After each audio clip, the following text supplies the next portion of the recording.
do narcissists revive history revisionists, where they can change what they've done in the past, take no responsibility?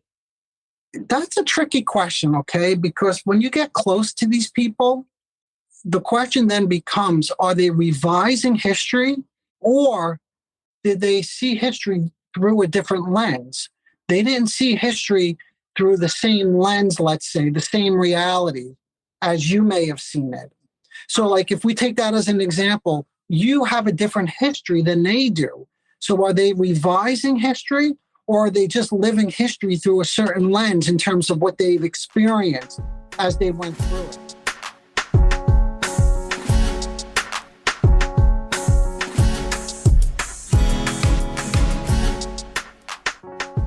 Hello, everyone. Welcome to the Narcissism Decoder. I'm your host, Dr. Anthony Mazzella. In this episode, you'll hear a live interview I had with Tami from Ageless, the 50-plus community. We discussed the definition of narcissism, whether a narcissist truly revises history, and delved into topics such as whether a narcissist can change and how can we help them become more tolerant. I reviewed several therapeutic approaches for fostering growth and understanding in individuals with narcissistic traits. So let's get right into the live interview. This segment offers practical insights and techniques for increasing frustration tolerance.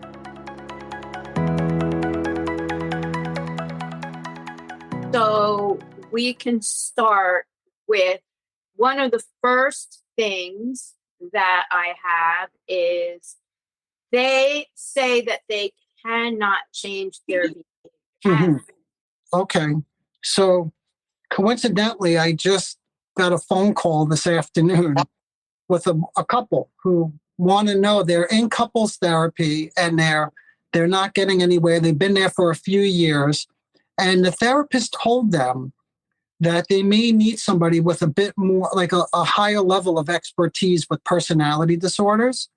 So in terms of changing their behavior, I just thought of this story because I think oftentimes what you find is if you end up with somebody, or if you end up getting, going online and getting that misinformation that you mentioned, right? If you're getting nothing but sort of negativity pumped into your head about how they never change, how evil they are. So the short answer to all this is, based on what I see in my own practice, and again, we probably have to define like change and what that means and what it entails. Mm-hmm. But from what I've seen in my own practice working with these individuals and couples for probably close to 20 years is, yes, absolutely. We see change. And that's why they keep coming back, because they change. Personalities change if one can put in the work, the proper work to get that. Yes. Exactly. I hate the statement, people don't change. They do change. We change. We are always evolving. We have to change and adapt. So people that want it can change. And thank you so much for clarifying. That gives me hope. Yes. Now, before we go on, what is the definition of a narcissist?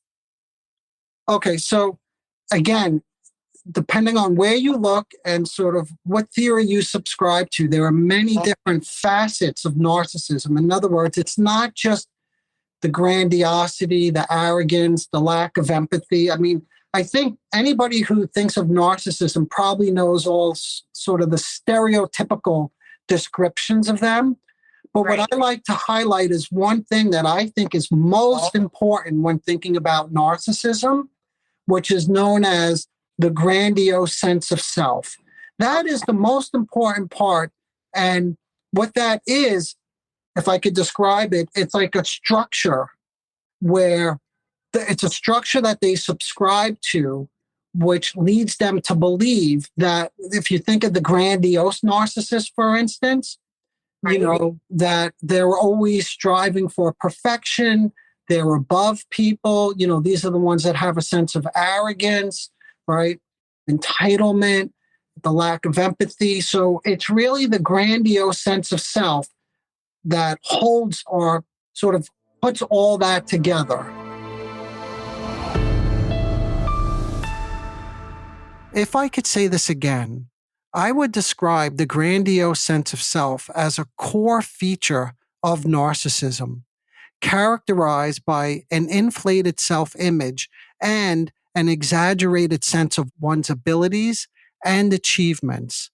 This trait is the hallmark of narcissistic personality disorder, and it significantly impacts the way individuals with this disorder perceive themselves and interact with others. Some of the main features include, but are not limited to, an exaggerated self importance with a strong conviction that they are superior and expect others to recognize their perceived greatness. There's a sense of entitlement. There's a need for admiration, a lack of empathy, a fragile self esteem where their self worth is often unstable, leading to defensive or aggressive reactions to criticism. And finally, interpersonal exploitation, that they manipulate others to achieve their own goals, and, in my opinion, more importantly, to bolster their self esteem. What I want to make very clear is the grandiose sense of self emerges as what we call in my field, the field of psychoanalysis, a psychological structure which is built upon perceived superiority. This structure, what it does is it exerts control over the rest of the personality by promising perfection, while also distorting the perception of human reality. It could profoundly influence an individual's identity and behaviors because it gains power over the remaining parts of the personality. So once this structure is in control, what I'm suggesting then is what happens is reality is distorted. And it's kind of like it's similar to a drug addiction, if you could think about that, where this structure, like a drug, both seduces and at the same time threatens the personality by dominating it. In other words, illusions of omnipotence seduce and captivate the individual, right? Because who wouldn't want that? That seems so appealing. And I spoke about this seduction in more detail in an earlier episode entitled, I Got Scammed.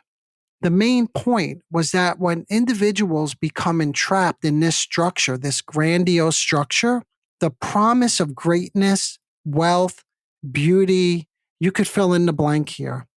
But the point is that that promise profoundly impacts their reality testing, and it shapes their perceptions, decisions, and interactions within the world.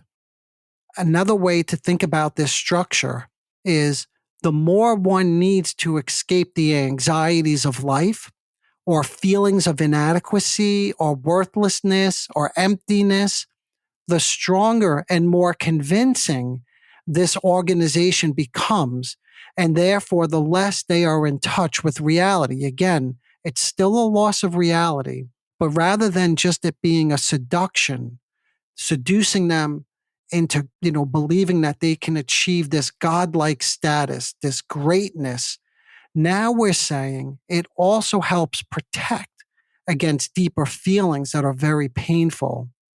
So what happens is when they buy in, when part of yourself buys into this grandiose structure, you begin to live what is known as a lie. And at times, these people do actively lie and they live a false life. Again, to borrow another psychoanalytic concept, this is known, and I quote, as the false self. Thus, if a person is able to adequately delude themselves, they exist in a world of their own, detached from reality. The narcissistic part of the personality, where only gods find refuge, deepens this illusion. See, that in a way, this structure, what happens is it leads to the creation of a life, but a life based on an illusion of greatness and perfection, if you know what I mean. So those who can adapt to this grandiose structure actually end up deluding themselves. It's really a difficult position to be in because they exist in a separate world, right? This world of godliness and greatness, but that world is detached from reality. And then when they become detached from reality, it just reinforces the grip of this grandiose sense of self, and it hinders any genuine self-awareness and growth. However, see, by understanding these dynamics that I'm laying out here, we could better address and treat this underlying issue, which is a critical and central part of narcissism. But yes, we could treat this and then foster healthier self-perceptions and self-worth. Yes, it does. And as a person and people that suffer from low self-esteem and have a lot of compassion, they will be drawn to that because it helps them with the personality. They seem to be stronger. They seem to be more confident. But meanwhile, they will get the brunt of that behavior. They don't realize that. Yeah, and it's like, I mean, those relationships, there are different types of narcissistic relationships. And what you just described, I don't know the technical word for it, but it's like the complementary, which is it's an agreement, an implicit agreement between the two of them, right? Where he gets the admiration and attention that he needs to bolster the grandiosity, the grandiose sense of self. But she too, because you said low self-esteem, right? But if you could be connected to somebody who you see as powerful, wealthy, beautiful, right? That's going to lift you up a notch, which is just a wonderful compromise. This is like a relationship that's made in heaven, right? It's a blissful union. That's what we call it in my field, the field of psychoanalysis. There's a fusion between the two of them, and they both have some needs of theirs that get gratified. Okay. And especially somebody that won't take any crap, and another person in the relationship might be too nice. So it's good for that person that's too nice. They feel they can learn from that. But then they're the ones in the relationship that the person won't take crap from, and they end up suffering. So. Wait, do you want to spend a little time on that one? Because sure. I want to understand a little bit better, because that might be a different type of narcissistic relationship than I was just thinking. Mm-hmm. So in your scenario, there's the person who has the power, who's the sort of the authority in it, and then there's who doesn't take the crap though. Which one of the partners? The narcissist. Oh, okay, yeah. So the narcissist doesn't take any crap. And what's crap? Like, what does that mean? Like, they don't take what? Right away, they have something to say if somebody is not correct to them, or if they think a person is full of nonsense, like a chip on their shoulder, and they're right there with the comments. While somebody who's too nice takes days to think of a good comeback and seems to get rolled over. Okay. So let's think about that, all right? Because that is what you're describing. I think you're doing a nice job of describing now the grandiose sense of self, because someone who doesn't take crap, but the way you defined it, it sounds like that's somebody who needs to uphold an image of themselves as being what? In control, has the power, always correct. And one way to hold that image up is to do what?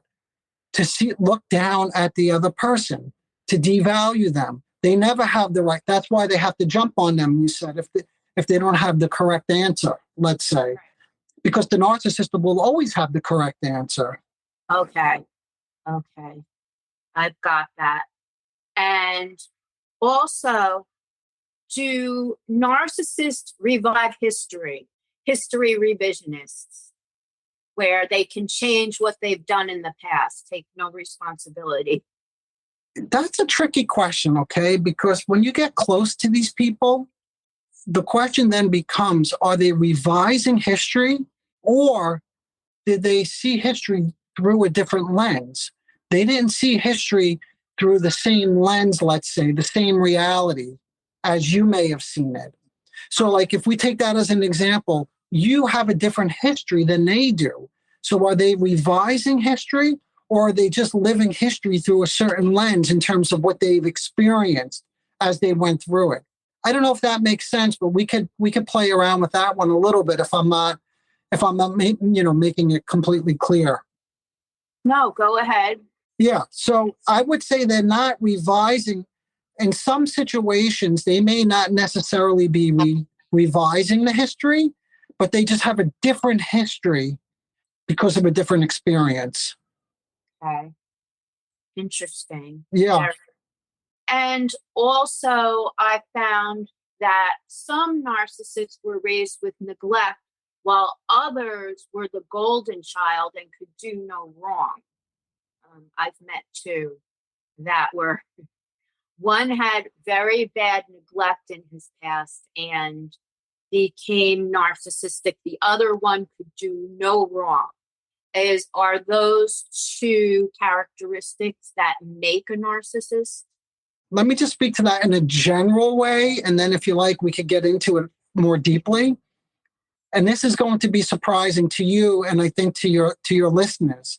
Mm-hmm. But in both of the scenarios that you described, right, growing up with these different sets of parents, right, parenting styles, both of these individuals in their own way are neglected. Even someone who could do no wrong, in fact, is being neglected. How? How can the golden child, who's constantly praised and paraded around, feel neglected? The reason they too could feel neglected is because they are not getting what they need. In other words, they are being used themselves as a narcissistic extension of the parent. So let me just break that down, okay? The parent has an image of them in mind that needs to be upheld. They're the best. They're the greatest. Look at little Johnny. He came down the slide. Isn't he amazing that he came down the slide? Even though it was just gravity that brought him down the slide, right? Right. But that level of praise, if it's exaggerated, is more for the parent than the child. And the child, not cognitively, but emotionally, they know this. They know this isn't for them. And it's not reality-based because it doesn't make sense. How could they do no wrong? So in a way, they too are neglected because it's like a mismatch. It's not really what the child needs. And then deep down, they're insecure. That's what I've seen. Yes, but they're insecure. Go ahead. For what reason? Or like, what would leave them feeling insecure? I don't know, but I know that they're insecure deep down because they had to be liked by everyone. They're insecure because they never received the type of parenting and care and love that they needed. They received what was good for the parent, but not necessarily good for the child. Okay. Yeah. And then to speak upon the one that was neglected and had a very unhappy childhood and then had mannerisms in his adulthood of intolerance because of that.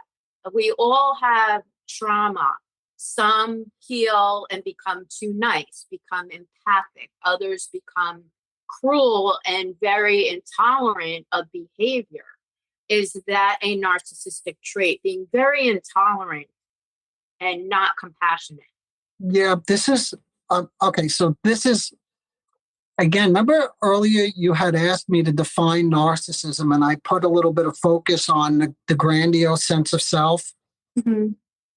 Here's the second most important thing, and you just touched on it, which is called self-other differentiation. And that's just, again, a fancy psychoanalytic concept. But what it means is just simply they have very little capacity to tolerate difference.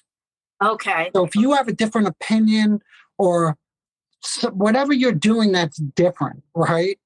Right. becomes intolerable to them because separation is painfully difficult. So what would you do? How do you make them be tolerable? How does it be something that you can both work for? Well, the first step in terms of technique or like treatment approaches is because with narcissism and all the personality disorders, we call it egosyntonic, which just means it's acceptable. They don't see a problem, right? So the first step is always just to help them begin to recognize how intolerant they are of other people. So that's the first step, because you can't help somebody become more, you can't increase frustration tolerance if they're not even aware that they have low frustration tolerance. Right. So that's the first order of business, is helping them become a little bit more aware that they have this really low tolerance.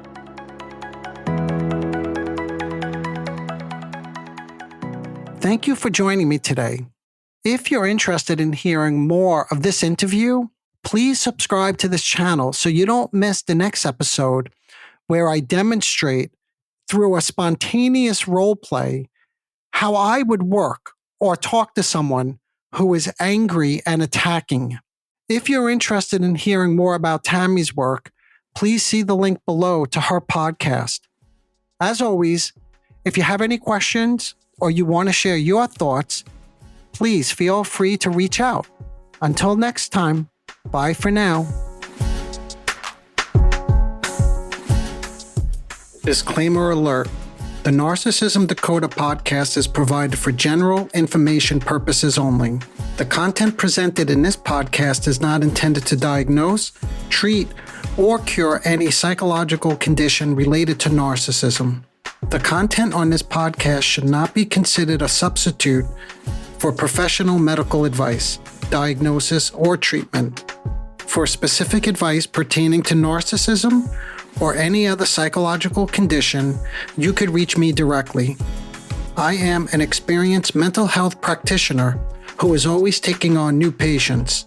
If you would just like a consultation, I can do that too.